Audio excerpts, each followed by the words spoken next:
ঠিক আছে ঠিক আছে ঠিক আছে আচ্ছা আচ্ছা আচ্ছা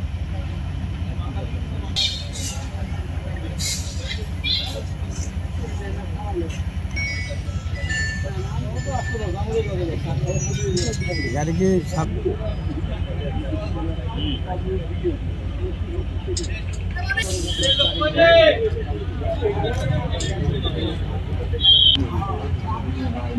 গাড়ি কি হয়েছে ট্রেনের ভাই আজকে ওঠার না ভাই আমার গাড়ি না ভাই ভিতরে লেটলে না আমার গাড়ি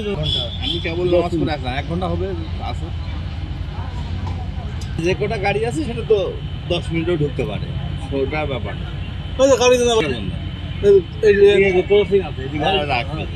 এই জন্য তো শুনুন হ্যাঁ রাহান